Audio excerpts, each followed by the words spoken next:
Okay, let's continue the scene. So after the success of Donkey Kong Country 1, Rare is back on the map, and more successful than ever. Any normal company would just make a basic sequel after that, cashing in on the name to brand. I mean, we did have some innovative sequels during the 80s and 90s, but for the most part, sequels were just more of the same, with one or two changed gimmicks in order to improve it. Rare was certainly no stranger to sequels like that. But this is the new Rareware, and they weren't like that. They took risks. They took Donkey Kong away and threw away any expectations of this being a basic sequel along with it. A bit of a gamble, if you will, but as a result, they made something special that is truly something Rare can call their own.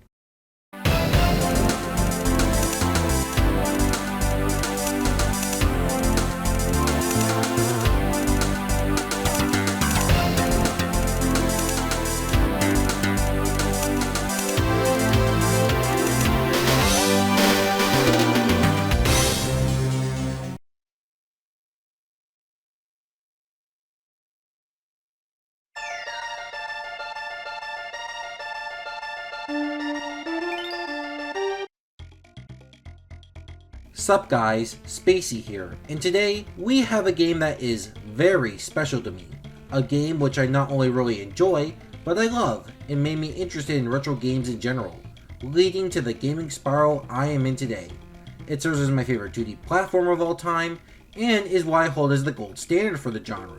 The game in question is Donkey Kong Country 2 Diddy's Kong Quest, released for the Super Nintendo in 1995, and on the Game Boy Advance in 2004. This game is the second in the Donkey Kong Country, Super Nintendo, and Game Boy Advance trilogy. Unlike the original game, however, this game's development story is not that well documented. All we really know is that a Virtual Boy version of the game was going to come out alongside the Super Nintendo version. That never happened due to the Virtual Boy's failure. Even with the lack of development history though, the game still got a very healthy marketing campaign and sold very well, just like the game's predecessor. It even surpassed the original game critically too, by both critics and players alike. Now, I'm not really the type of guy who really is into fandom and critical perceptions of games, oftentimes due to the exaggerated slants they have on games. Here, it's one of the few times where the perception is entirely accurate and as good as people say. But let's not waste any more time on the background, and let's get to covering Donkey Kong Country 2 Diddy's Kong Quest, my favorite 2D platformer of all time. One of the most fascinating things I find with Donkey Kong Country 2 is how much the plot has really evolved since the first game of the series. Now, with Donkey Kong Country 1, despite all of its immersive elements it had, the plot was still rather basic at the end of the day, and had pretty low stakes overall, being more of a sightseeing tour of Donkey Kong Island. Donkey Kong Country 2, by comparison, ramps everything up by a metric ton. So when we start the game, all of our heroes are relaxing on the beach, just having a normal day, with Donkey Kong being especially lazy. Then comes our villain from the last game, ready to strike at Donkey Kong again, under the new title of Captain K. Rool, and giving his henchmen an all-new pirate-themed makeover. The newly reformed Kremlin crew then go attack Donkey Kong at his low and kidnap him. Later, the rest of the Donkey Kong family realizes DK has been kidnapped, and finds a note from Captain K. Rool, saying that he has held DK for ransom, and how he will be brought back in exchange for the entire banana horde. With most of the hope from the Kongs gone, and Cranky not wanting to be caught in a scrolling game with bonus stages and end bosses, Jesus, Cranky is really living up to his name this time, Diddy Kong decides to stand up for his best friend, along with his newcomer girlfriend, Dixie Kong, taking them and the rest of the Kong family to the enemy territory of Captain K. Rool, Crocodile Isle, to get Donkey Kong back. Now, that was a plot. So, what do I think of it? Well, I think the plot is rather great. While the game is no Shakespeare, like basically every single platformer plot, the higher stakes of the story bring much more motivation and tension that Donkey Kong Country 1 lacked in some areas, and while I do think the kidnapping plot is quite tired and cliche at some points, it does really work well for Diddy Kong, serving as his character arc, becoming more confident and more than just a sidekick. The characters I also feel like are better than the first game as well. The new Kongs the game introduces are all fun and offer their own unique personalities. I'll cover them more in the gameplay section, since their personalities do tie into their gameplay roles as well, so that's going to be saved for the gameplay section. The best one of these Kongs though is Dixie Kong, the second banana for this game. She offers a more timid but very sassy dynamic next to Diddy's bold and brash nature. They make for a really great duo overall. The Kremlins are also awesome, and is overall my favorite incarnation of them too. I absolutely love the pirate gear, and they provide a lot of creative ideas for enemies, from crackling cannons, spooky cloaked folk, skeleton ghosts, to even pogo peg legs. There is some serious variety to the Kremlin crew this time around, and I genuinely really enjoy every single one of them. Same goes for their home base too, Crocodile Isle, something I consider a lot more interesting than Donkey Kong Island in my personal opinion. The island contains a lot more varied locations. A lot of the platforming staples are here, but they generally also mix it up once in a while too, which ends up giving this island a lot more of a unique vibe. You can certainly tell in some areas that the Kremlins are a lot more messier than the Kongs are with their island. The roller coaster tracks especially highlight this messiness. It's this rugged feel that helps make Crocodile Island a lot more than just the funny pirate location for the Kremlins. In fact, the Kremlins' new identity overall adds a lot more variety that Donkey Kong Country 1 was lacking with its enemies and locations, and overall makes for a more memorable game that I think back to more often. I think it is a great improvement over the already great lore of Donkey Kong Country 1, with more characters, new things, and great changes to the series. It really highlights Rare's strive to improve, and makes for a game that perfectly succeeds Donkey Kong Country 1. As for the version with the better lore, it easily must go to the Game Boy Advance version, as it features the same improvements as the Donkey Kong Country 1 GBA port did, like the opening cutscene and extra dialogue. There are some mildly controversial changes way later into the game, but those details will be saved for later. As for my basic thoughts on those changes, while I do think they take away a bit of the experience, I still think they're not that bad, and I think the original intention isn't fully ruined at all. So yeah, while the plot in the platformer is pretty inconsequential overall, the GBA version is the clear winner here, as it enhances the lore by a lot and provides extra context for those who don't have things like manuals. Donkey Kong Country 2 in the presentation department carries the high standards set by the first game and improves upon what came beforehand. Let us start with the graphics, and man do they one-up themselves. The game keeps the lively cartoon style from the first game, but the character designs and animations have taken a notable increase in quality. I already talked about the new designs in the lore section, but the characters themselves have also gotten much more expressive, and lively frames that highlight the personalities a lot better than Donkey Kong Country 1's counterparts. Also helped by the extra frames, making for more complete animations that look less stiff. The backgrounds have also seen such a massive glow up since the first game. A lot more detail is added to them, making them much more lively. The colors have also been improved as well, with a lot more distinct palettes that manage to separate each environment more than the oftentimes samey colors of Donkey Kong Country 1. Hell, a lot of levels in the same environment tend to change color palettes, which is a nice change of pace and prevents the game from being too repetitive. As a bonus, we also have extra effects that showcase the extra technical prowess Rare has gained since the time between Donkey Kong Country 1 and 2. Stuff like the fireworks, water with perspective, also applies to the castles, and light shines add a lot to these levels that only the observer will appreciate, but add a lot, even to the most casual playthroughs. The graphics overall show a mastery of Rare's skills in making beautiful games during the 4th generation, and it's awe-inspiring to see them in action. Something else that shows the pure technical mastery of Rare's team is the music. This time, it's a David Wise solo show, and despite being on his own, David Wise made every song on the soundtrack go hard, and remains incredibly memorable even to this day. The style of the tunes is a massively refined version of Donkey Kong Country 1's best, and every one of them manages to stand out in a unique way. In Donkey Kong Country 1, I found that several tracks in the game tended to blend together, particularly the atmospheric tracks, and made them less memorable as a result. Donkey Kong Country 2 manages to solve the issue with added compositional variety and cutting out a lot of the filler some of the worst songs in the first game had. It brings a lot of character to the music and is fitting of every stage archetype to a T. I'll keep it limited in this video since I could honestly gush about basically every single track in this game all day, but that would take way too long. So here are some highlights that immediately come to my mind, including the dangerous and atmospheric, but also confident piece known as Head Hop Bop,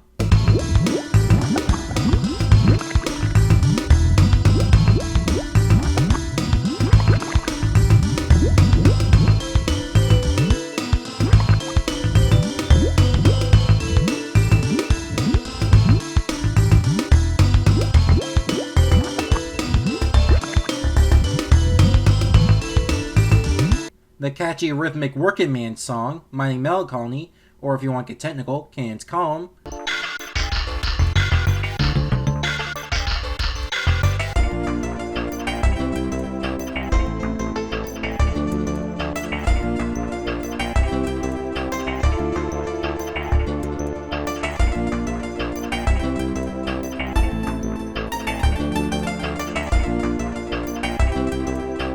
The quirky comical jam of Snaky Chancy.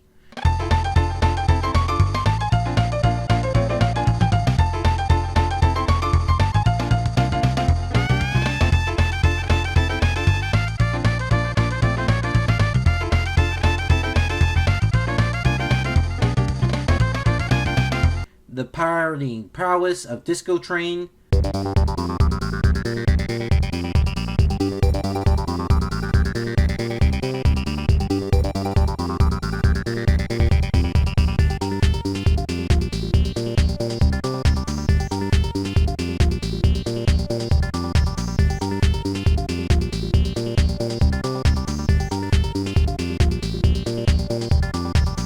The calming serenity of Forest Interlude.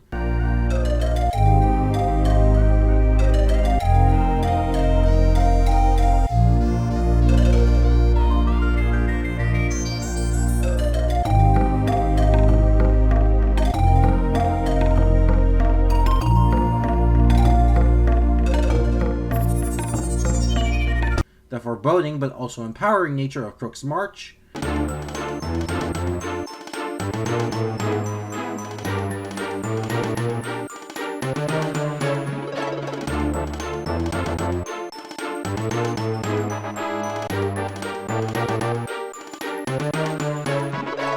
The cold but also friendly environment of In a Snowbound Land.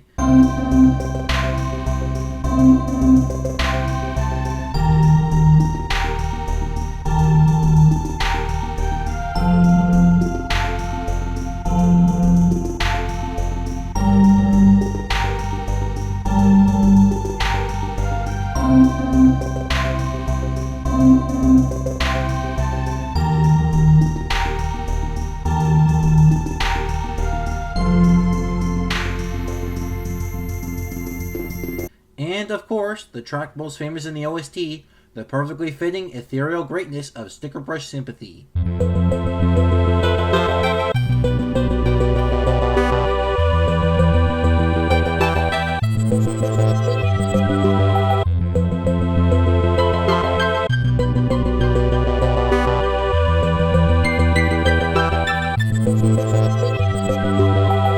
It's an amazing lineup that I still listen to on the regular, and if there's anything Donkey Kong Country 2 related that you should immediately seek out after this video is over, outside of the game itself, it has to be the OST. In fact, I can see some of you on the edge of your seats wanting to listen right now. But yeah, I don't have anything else to say on the music, it's an experience that has to be heard to fully understand the mastery of. That is all I have to say on the presentation front for the Super Nintendo version. It shows how far 16-bit can be pushed with the right developers, to make a game that could be considered modern if you put it in widescreen and nothing else. It really holds up that well. Dare I say, I think Donkey Kong Country 2 has presentation on the level of a lot of modern indie games, which tend to have hindsight to allow them to pick what worked and what didn't work about retro gaming. It really goes to show that if you have enough wizardry and skill in the fields you have, you are able to do impressive things even with hardware this limited. And that is the magic that makes Donkey Kong Country 2 on Super Nintendo extremely impressive. That brings us to the Game Boy Advance version now. Donkey Kong Country 1 was a pretty nice port all things considered. It was good on all fronts, and made for a perfectly playable Donkey Kong Country experience to this day. But it was lacking in some areas, thus making this a controversial port for years. Donkey Kong Country 2 Game Boy Advance thankfully smoothed over all the major issues the first game suffered from. The colors, while being brighter, don't hit the oversaturation level like what Donkey Kong Country Game Boy Advance did, and the game does a better job at remaining accurate to the original, so no odd purple Kremlins. In fact, the only graphical issue I have is that the fitting nighttime setting of the roller coaster levels is changed to a massively unfitting sunset. But that's the only thing I have an issue with, then the Game Boy Advance port is basically a flawless transition to the original Super Nintendo version. Something else that is massively controversial about the Game Boy Advance version of Donkey Kong Country 1 is the OST. which while I really like and put on equal ground with the Super Nintendo version, I could definitely understand why a lot would not like the OST. Donkey Kong Country 2 Game Boy Advance, on the other hand, is a consistent improvement overall and captures the tone of the original songs a lot more. 90% of the soundtrack is at least as good as the original, and the remixed elements adds a lot of unique elements to the songs that make them stand out more as their own remixes.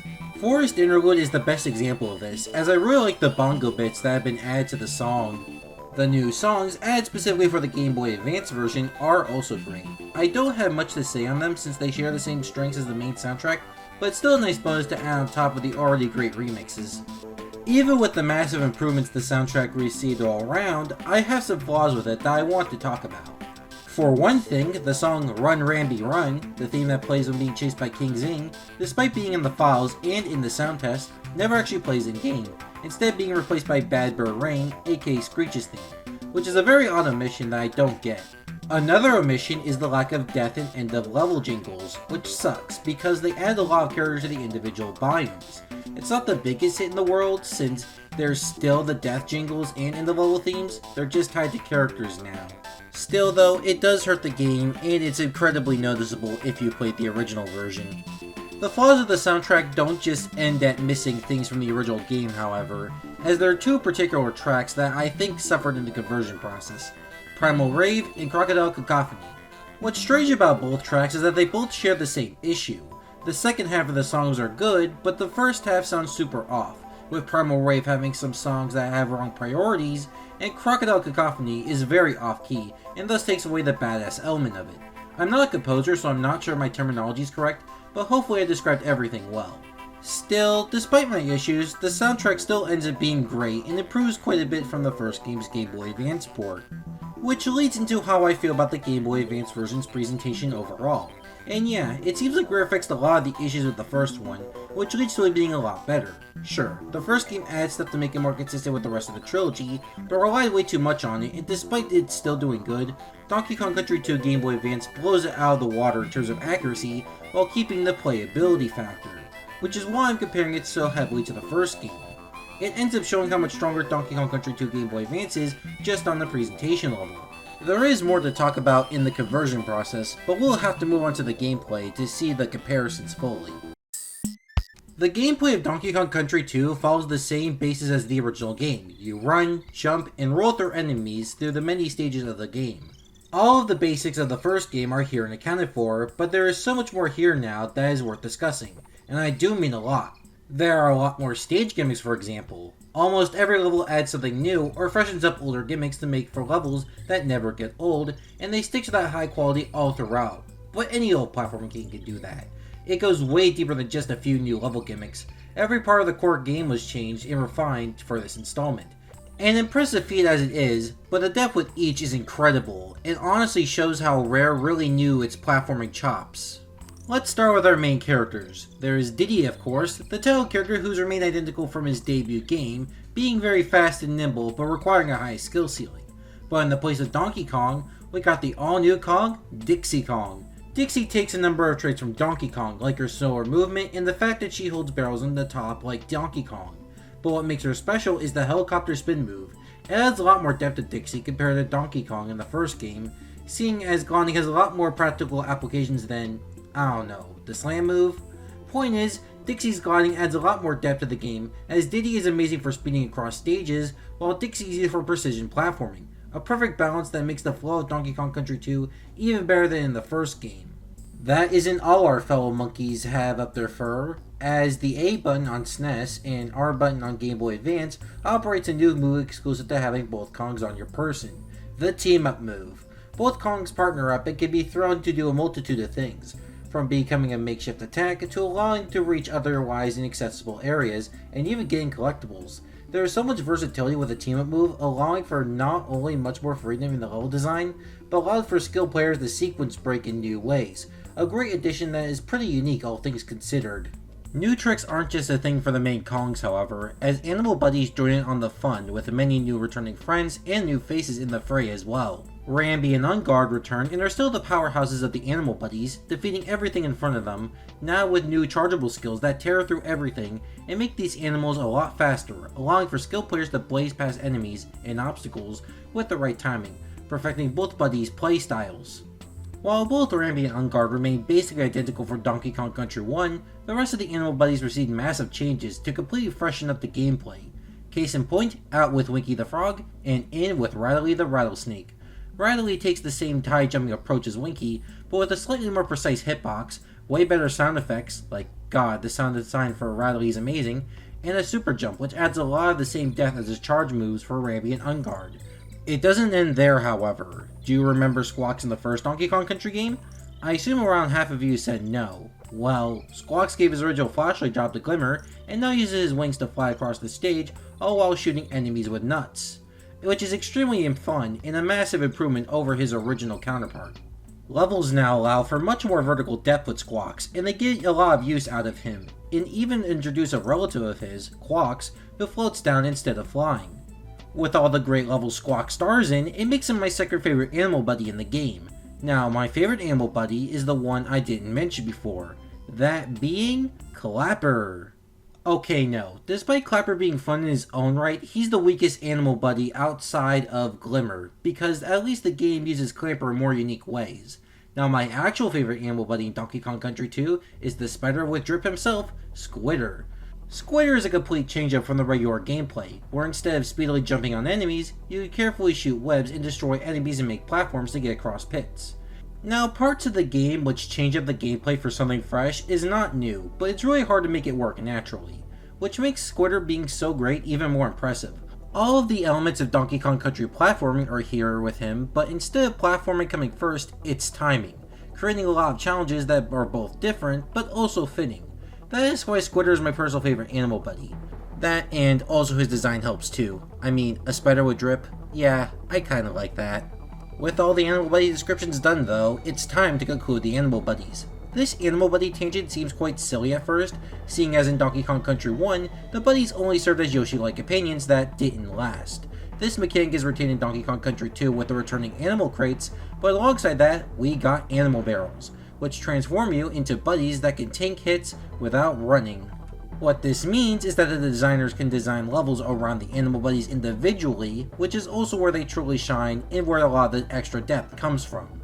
The animal buddies truly make this game just as much as the main Kong gameplay, and that says a whole lot about how genius the gameplay evolutions are in Donkey Kong Country 2. Having level gimmicks and expanded heroes is great and all, but without a good rogues gallery, the game would feel incomplete. And thankfully, Donkey Kong Country 2 pulls a great effort with the enemies. I already mentioned the creativity with the designs and the pirate motifs back in the lore section, but there is also a number of creative new enemies gameplay-wise as well. Spiny helps fill the opposite role Clampton has, Clampton's being the claptrap equivalents in this game, where instead of jumping to defeat them, you roll into them and both together can make for a tricky challenge. Same goes for Click Clacks as well, which also expands on picking up objects, since jumping on them allows you to pick them up like a barrel. This concept will also expand into Clobbers as well. Other than that, they are aggressive, meaning that you can't roll into them, but they retreat into their barrel form like Click Clacks do if you jump on top of them. Clobbers also come in many variations, and some of them will catch you off guard.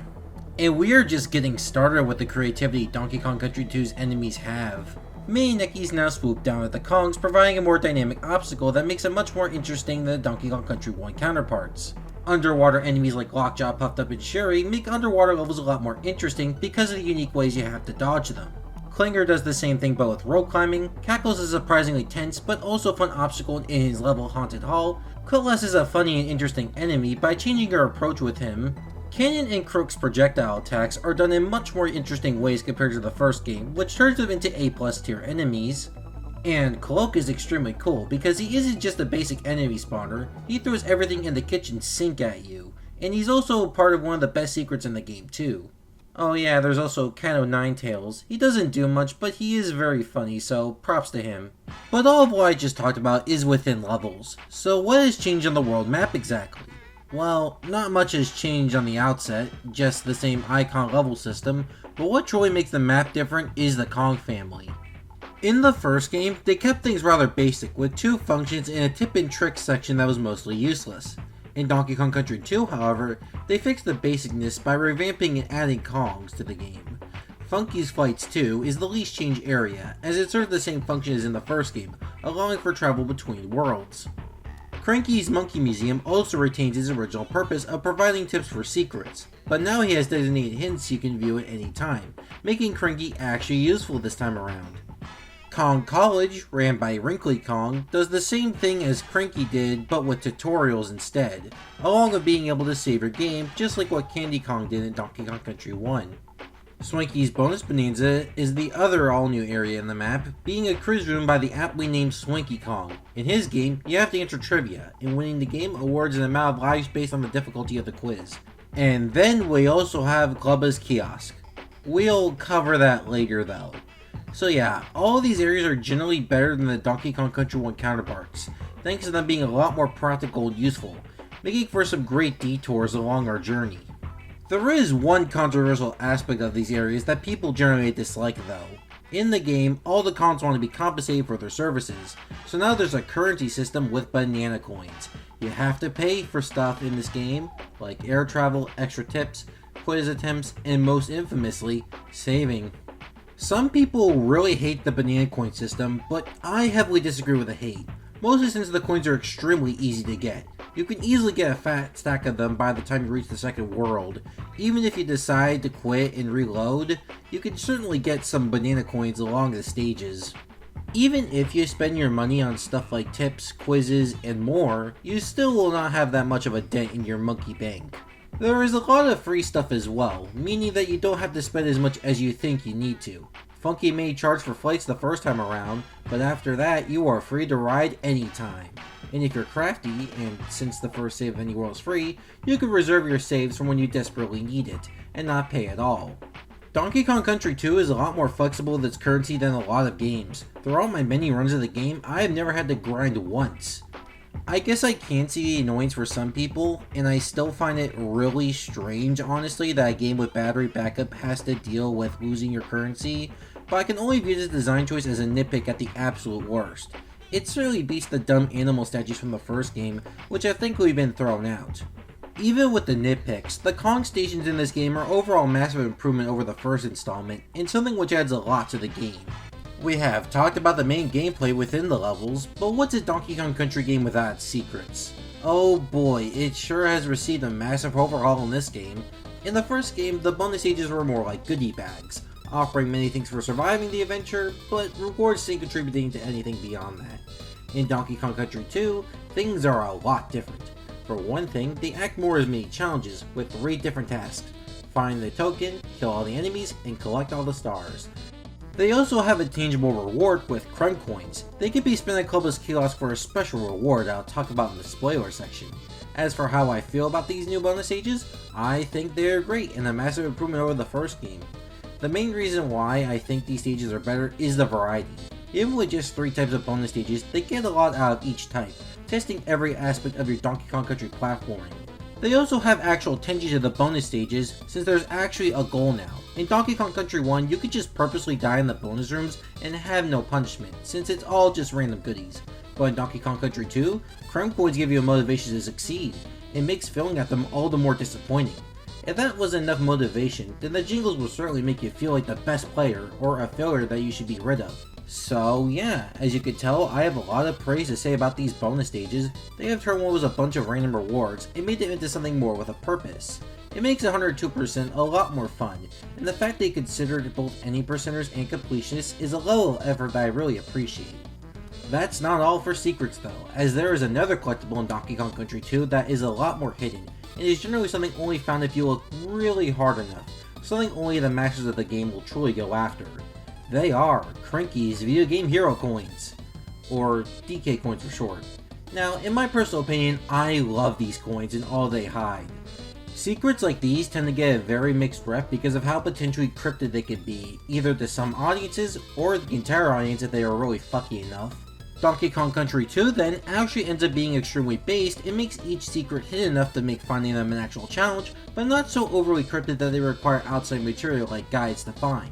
I won't comment more on them since one of the main reasons I like them is the satisfaction of finding them, and I think that aha moment is something you should really experience for yourself to truly get why DK coins are so great. The other thing I will say is that even with how great they hide the coins, there are still 1 or 2 coins that aren't perfectly hidden, but even then, they are rather nitpicky and don't harm the otherwise great lineup. So yeah, Donkey Kong coins are great and have the same strengths as Krem coins. They are an essential part as to why 102% completion in Donkey Kong Country 2 is so amazing. Now that we reach the end of each world, we cap it off with a boss battle. And my god, they are real boss fights. Like, every boss in Donkey Kong Country 1 outside of K. Rool was just nothing. But here, there's actual substance to the battles. Sure, they're still kind of a weak link to the rest of the game, since most of them just require you to throw an object at the boss in order to defeat them, which can get repetitive, with the worst example being Cludgel's Contest. I honestly wish they did more of the bosses, like changing the attack method, or even using animal buddies like what King Zing's Sting did with Squawks. But other than that flaw, these are some pretty good boss battles. My personal favorite boss in the game, well, outside of the final boss, which we'll talk about later, is Creepy Crow, since the boss is extremely evolved, with trying to find and jump on the Nos-Ghost Crow, hitting Creepy Crow, and then platforming up to the next different arena. So yeah, I don't have much to say on the bosses, since they're more or less just neat capstones to each world, but after what Donkey Kong Country 1 bosses were, even Donkey Kong Country 2's worst bosses massively outshine its predecessor, and make for some fun fights that are actually memorable. That is all I have to say on the gameplay of Donkey Kong Country 2 in general, and how it plays specifically on the Super Nintendo. Donkey Kong Country 2 plays excellently even after all these years. The flow state while platforming is perfected here, and plays like a dream. There are a lot of variety with the game, making each level stand out, and even the tiniest mechanics got massively improved, making for a sequel that is basically perfect at its job. Flaws are basically non-existent, and they only arise as nitpicks that don't impact the overall experience.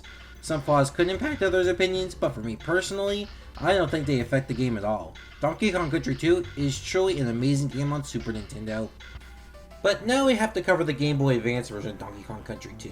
If you remember my last review on the original Donkey Kong Country, I talked about the Game Boy Advance version of that game, and how while it was great overall for keeping the original intent of Donkey Kong Country on Super Nintendo alive, while improving on some aspects of them, I also think it didn't execute some stuff well and had some downgrades.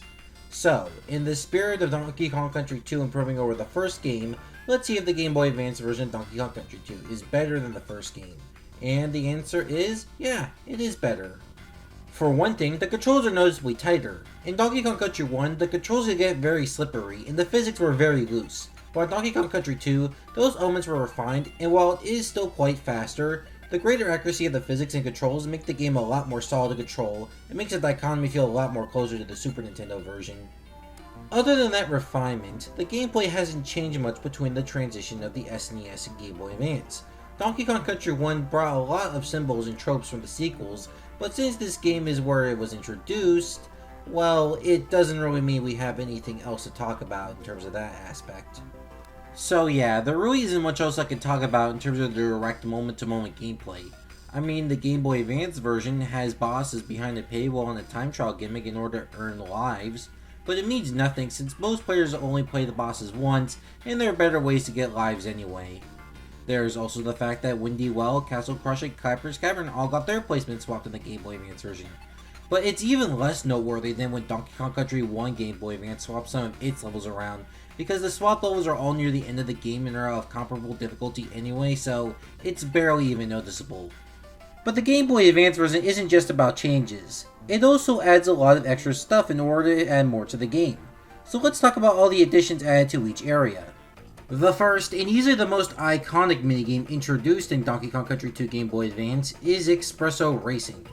Found in Crinky's area, this minigame reintroduces Espresso as a small wee bird who in every world can partake in races. In order to win a lot of these races though, you need to turn into a big boy who can sweep the competition. And in order to do that, you need to find the all-new collectible in the main game's levels, known as Golden Feathers. This portion of the minigame is extremely fun. The collectibles are hidden in just as greatly of spots as the original collectibles, and they feel like natural additions to the game. I also think the idea of having a collectible that also affects a minigame is a generally great idea, and I think it actually excuses these minigames being there rather than feeling like arbitrary additions. And hey, the main game portion of the side quest is done pretty well. Let's see how the minigame portion of the side quest works out. Well, it's a mixed bag. The minigame itself is fine, but is rather shallow in terms of depth.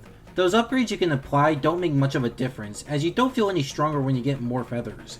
You also realize rather quickly that speed is best for any situation, as the other sets are more niche by comparison, and it results in little strategy. It's kind of disappointing, and they were on the right track with the main game collectibles, but alas, the minigame itself ends up being average despite the fun concept. Now we are on to Funky's minigame, known as Funky's Flights, not to be confused with the location, which I think is a lot more fun than Espresso Racing. You fly Funky's gyrocopter and do missions on it, all while shooting down foes that get in your way. The controls of the gyrocopter feel really responsive for the most part, but the only big issue I have is that it can be rather precise to aim at certain objects. I also at least like all the missions in this mode, with my personal favorites being the construction missions because of the micromanagement required. It really reminds me of another rare game, Solar Jetman, which was released all the way back in the NES era. It's a pretty deep cut tribute, but I think it's pretty interesting nonetheless. I don't really think there's much else to say really. It's another simple minigame, but unlike Espresso Racing, it actually has depth, making it a lot more fun. Once you beat the first of Funky's missions, you get access to the gyrocopter, which allows you to go between worlds at any time via the pause menu for free, just like in the first game on Game Boy Advance. Saving works the exact same way, minus the mission requirement. Speaking of Wrinkly Kong, another thing carried over from the first Game Boy Advance game, and the next extra we're going to talk about, is the scrapbook. Found at Kong College, Wrinkly Kong assigns our heroic duo a scrapbook to grab pictures of enemies, which requires finding and defeating the specified enemy in a specific level, along with other tasks. Considering I enjoyed this side quest a lot in the first Donkey Kong Country on Game Boy Advance, those same thoughts transfer over here. But there are a number of improvements made here that make this scrapbooking quest less tedious this time around. For one thing, every enemy you need to defeat is marked with a camera icon, making finding what you have to defeat less of a crapshoot, also help by letting you defeat them in any way rather than a specific move. I also found that the hidden photos that are not tied to enemies tend to be in more intuitive locations where other goodies are. That isn't a major change, but it's still appreciated all the same. So yeah, the scrapbook mechanic is still great in Donkey Kong Country 2 Game Boy Advance. I sure hope it stays for the next installment. Foreshadowing. The final extra added to the Game Boy Advance version of Donkey Kong Country 2, and sadly the worst one, is found at Clubba's Kiosk, known as Bag a Bug. This minigame sees you running around a map filled with bugs, in which you have to collect while avoiding Clubba, who will knock away all your fireflies if he hits ya. While this sounds like a nice premise for a minigame, it ends up being extremely boring in execution. It's mostly down to the lack of proper strategy in the minigame. It's mostly just going around a loop-de-loop collecting some bugs, and then hiding once Clubba gets faster than your running speed. It only gets slightly more interesting 3/4 of the way through, but at that point it feels like it's starting to get way too late, and highlights the lack of meaningful gameplay. I don't have anything else to say on this game because the game doesn't have much to say about itself. It's like a book where the entire story is on the cover. Of course no one's gonna look deeper. The only other thing I will say is that at least this minigame isn't required for 102% completion. All of the previous side quests give you DK coins for clearing them, but Bag a Bug is an exception as all it gives you are goodies that can be gotten in other places. Goes to show how even the devs don't even like the minigame and wanted it to be forgotten, which will happen after this review is done. Phew, that was a lot to cover. But as you can clearly tell, the side quests and minigames in Donkey Kong Country 2 Game Boy Advance are more elaborate compared to the first game, with expanded gameplay and experimenting further with tying everything to the main game. But did it succeed? Well, the overall lineup is a mixed batch, with some great parts and some poor parts. Though overall I will say the added extras are a good thing, and they don't hamper the game at all. For every bad part, there's usually a good part to counter it. I can understand why people wouldn't like the extras, but in my opinion they're just fun enough to make the game even just a bit better. Which is the general statement I have towards the Game Boy Advance version when compared to the Super Nintendo version. Both are very close competitors, and honestly I think both are worthy in their own ways, but if you put a gun to my head and pick the better version in terms of gameplay, I would just say the Game Boy Advance version. Sure, the minigames are of mixed quality, but the general gameplay improvements from the first game on Game Boy Advance and the fun new collectibles make it up in my opinion. For the record, I think both versions are worthy of playing and have aged incredibly, but I also think there are great arguments for either version being superior. It's a really close race and is honestly one of the closest Game Boy Advance conversions I've ever seen, which makes the fact that this was done on a completely different engine all the more impressive honestly. I really have to hand it to the Game Boy Advance developers for making such an improved sequel. I'm pretty satisfied with the engine updates, and it really goes to show how far even simple improvements can go. Now that we have covered the gameplay of both versions of Donkey Kong Country 2, it is time for everyone's favorite section of these videos, the spoilers.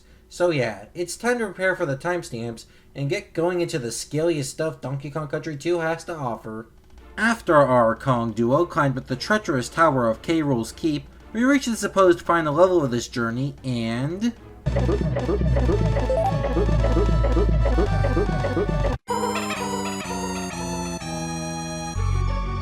oh wow, K. Rool has made us fall into another trap, and it looks like he's getting away too. Oh, that silly skank. Honestly though, this is my favorite K. Rool meta moment. It's the perfect mix of unexpectedness, evil, and comedy that makes it hold up even after so many playthroughs. It's just hard to hate, really. K. Rool is such a natural fit for jokes like these, and I'm really glad moments like this remind us at the end of the day, despite the serious presentation the Kremlins have, K. Rool is just a very silly motherfucker, and I can't help but love that. While the Super Nintendo version has the moment I just described, the Game Boy Advance version takes a different approach and adds an all-new boss to the game. This boss is called Kerosene, a massive Kremlin hell-bent on destroying the Kongs with fists and flames. The quality of the boss is rather average for Donkey Kong Country 2 standards. It falls into the generic super big guy in the background boss, and nothing is done to mix it up. What doesn't help is how piss easy he is as a boss. Like, he isn't Donkey Kong Country 1 easy, but he is easier than even the first boss Crow in my opinion. Kerosene's attacks are repetitive and doesn't evolve much in any meaningful way, thus resulting in a battle that is over before it really starts. Despite my complaints though, he's still pretty far from being the worst boss in the game, and I still think he's overall a neat addition to the Game Boy Advance version of the game. He's just a very disappointing boss for being the all-new addition to this version. Enough talk about K. Rool's Keep, let's board the final main world in this journey, the Flying Croc. And after we beat Screech in his home turf, we finally get to battle the main bad guy for this adventure, Captain K. Rool. And oh boy, this final boss is awesome. Where do I start with this battle though? Oh yeah, the visuals. I absolutely adore K. Rool's sprites in this game. They really polished up his model from the first game. He went from a kinda clunky marionette to something a lot more kick-ass and awesome. Something else that I don't see people appreciate about this battle is the background. It has a desolate aura, many cool details, and really shows the scope of the room. If I indulge in a fun fact about myself for a second, as a kid I really wanted more levels on the Flying Croc, likely as some sort of enemy rush before the final battle. I'm looking at the aircraft right now, and I feel like there has to be more that we just aren't seeing. Outside of my wild imagination though, I still think they did a great job with the background, and it adds a lot more charm to the battle than one might expect. The best presentational element of the battle though has to be the music. I already raved about the soundtrack earlier, but I really have to emphasize how much this song adds to the battle. It's tense, rambunctious, but also makes you think about how far you came and how serious the situation is. Now if only they didn't screw up the song in the Game Boy Advance version. All of this presentation talk is great and all, but if the final boss was all glitz and glamour, then it would all be for nothing. Thankfully, the boss itself is extremely fun to fight, and makes for an incredible final boss.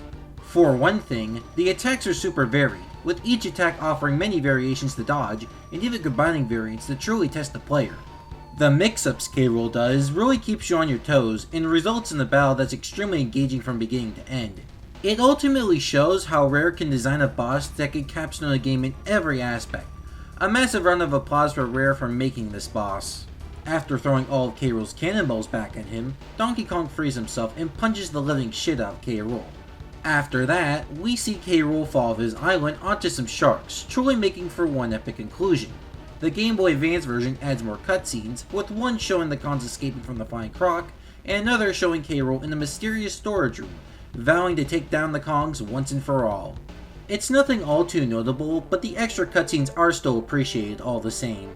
After all those cutscenes are done, you are put into Cranky's Video Game Hero Award Ceremony, where you're ranked based off the Donkey Kong coins collected. Also note the trash can mocking two other mascots. Oh, how the 90s rivalries were so fierce. The Game Boy Advance version changes up the background with a nice seaside cliff. Also, given both mascots made fun of died of failed consoles and being forgotten respectively, they are removed as well. It's ironic really, since both franchises managed to get ports on the Game Boy Advance. Though unlike Donkey Kong Country's ports, these were of dubious quality. But again, that's another story for another time. After the award ceremony, the enemy roll call then begins, keeping the same entertainment value as the first game. The credit sequences in both versions keep to their predecessor's standards, so thus there really isn't much to talk about there. We are then promptly booted out and left to roam the world map once again, which makes it look like we are at the end of our journey. But wait, there's more! So you know those Creme coins we collected and how Clubbo really wanted those from us? Well, if we pay him up, we unlock extra levels for an all-new challenging final world known as the Lost World, a first for the series. This is such an incredible extra, it makes the completionist hut in this game a lot better than Donkey Kong Country 1's completionist reward of absolutely nothing. Since you actually engage in Donkey Kong Country 2's bonus rounds by beating every challenge, it makes the reward a lot more earned. You can also do all the levels in any order, since each Lost World level is tied to a specific kiosk. A nice way of providing choice to the player if they haven't gotten everything yet. The effort is also worth it level design wise too, since every level in the Lost World is great and has some of the best levels, like Clobber Carnage, Fiery Furnace, and the level known for being the hardest in the game, Animal Antics. They all really speak for themselves really, especially Animal Antics. Unlike regular levels though, Donkey Kong coins are found in bonus rooms instead of being inside the levels themselves, which is rather interesting.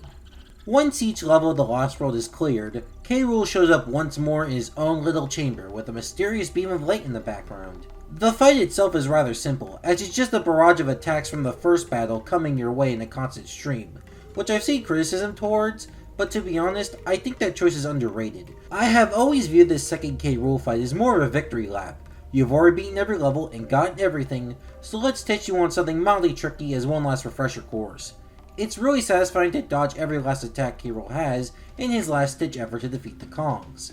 After all of K. Rool's attacks, he allows for one cannonball to be picked up and thrown into his weapon, resulting in the demise of K. Rool once again, and Crocodile Owl sinking. This leads to the true ending cutscene, which is something that is shockingly somber and reflective, letting the moment speak for itself. I personally let this cutscene sit for a while because I just really like the atmosphere, with K. Rool's laugh showcasing how this isn't the last time we'll fight him, even though we won for now. It's not deep, very far from it, but it is a nice moment to have, and is a very memorable way to end the game. I mean, it's a Super Nintendo platformer. The fact that it's willing to get this atmospheric is rather impressive, and something that really leaves such a memorable impression.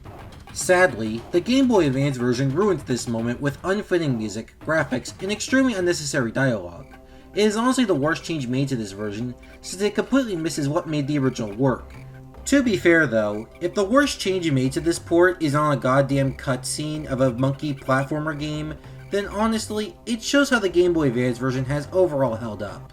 That is all I have to say really. The endgame of Donkey Kong Country 2 is amazing. Captain K. Rool is a blast to fight, ending the main game on such an impactful note, and really shows how a strong completionist reward can add so much to a game. So, how is the gameplay of Donkey Kong Country 2 overall? Well, to say it's an improvement is a massive understatement as to how much better Donkey Kong Country 2 is compared to the first game. And Donkey Kong Country 1 was already a great game, so to see the second game be even better is a sight to behold. While a lot of video game sequels are just content with being the first game but adding some gimmicks here or there, Donkey Kong Country 2 goes above and beyond and adds a lot of extra depth to the gameplay. From new moves, to interesting new enemies, and even new collectibles that end up reworking the bonus barrel system of the first game, the number of improvements to everything in the game makes Donkey Kong Country 2 a fully realized version of the gameplay loop Donkey Kong Country 1 introduced. Which is also helped by the amazing level design in this game, making every single level stand out and making them a blast to explore.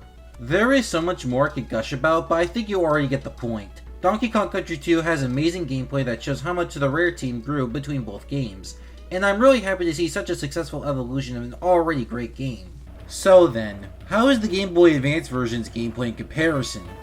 Well, I think it improves a lot from the first game on Game Boy Advance, with controls that are a lot more refined, and having some pretty cool minigames all things considered. I also think all the minigames here are a lot better than the first game's Game Boy Advance port, so I think that's also pretty nice. Unlike the other two games in the GBA trilogy, however, I don't think there's really a major hook where I can recommend the Game Boy Advance version above the Super Nintendo version. Sure, there's Kerosene, but he's pretty minor all things considered. Honestly, both the Super Nintendo version and the Game Boy Advance version are neck and neck, so you aren't going to be missing much if you skip one version over the other, especially since systems like the Switch offer the Super Nintendo version Donkey Kong Country 2 on the go via emulation, which is also a lot more convenient in our modern world. But still, Donkey Kong Country 2 Game Boy Advance is a great time that is worth playing in its own right. And that is Donkey Kong Country 2. If my enthusiasm for the game didn't already ooze out enough throughout the video, then let me just say that Donkey Kong Country 2 is a game I adore, and think of as one of my favorite games of all time. The plot serves as a nice evolution for all the characters involved, the presentation looks even better here with more creative environments and more expressive characters, and the gameplay adds so much new mechanics and expands on top of old ones that makes Donkey Kong Country 2 one of my favorite games of all time. I could gush about this game all day, but honestly, if you really want to see how great this game is, then just go ahead and play it already, either on Super Nintendo or the Game Boy Advance version. Just go play it either way you can. Speaking of versions, how do they compare? To me, I think both versions of the game are pretty equal with each other, which is a good and a bad thing. For the good, it means that most of the first game's issues have been ironed out and results in an experience that looks and plays better. But for the bad, I don't really think there's much the Game Boy Advance version can do to really stand out in comparison to the Super Nintendo version. If you just play one version, you really don't need to play the other one. The extras and changes do add stuff, but it isn't as integral as the first game. All it boils down to, though, is choosing which version to play. There are slight preferences I have with each version that makes the choice hard, so for the first time, I'll just say that there is no official winner in terms of versions. A bit of a cop-out, but playing both side by side really highlights how Rare didn't need to fix what wasn't broken. I could see others having some more extreme opinions on either version because of how some aspects were handled, but for me, I prefer to see each game as great in their own ways. To put Donkey Kong Country 2 on the rating scale, I have to give this game a perfect 10 out of 10. Now, I don't view this game as objectively perfect. There's no way for any piece of media to be perfect on an objective level, but in terms of mixing both objective quality and appealing to what makes me enjoy and come back to video games, that is what makes it a 10 out of 10 game in my eyes. So yeah, I wrapped everything I have to say on Donkey Kong Country 2, let's continue our story now. After development wrapped up on Donkey Kong Country 2, with the game being even more loved than the first one, Rare was at a bit of a crossroads. They wanted to still work on Super Nintendo projects, but focus was shifting onto the next generation of titles, and it resulted in Donkey Kong Country ending up with a very unique third installment. But part 3 to my Donkey Kong Country Super Nintendo Trilogy reviews will be another story that'll be covered next time. Trust me, my opinions will be interesting.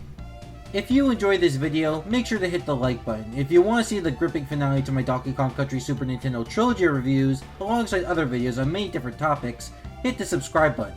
And if you really love what I do, support me on Patreon if you want to have a hands-on look at my scripts, all getting fairly frequent updates on videos as they're being made. For now though, this is Spacey, and I'm going to be signing off until next time. Bye!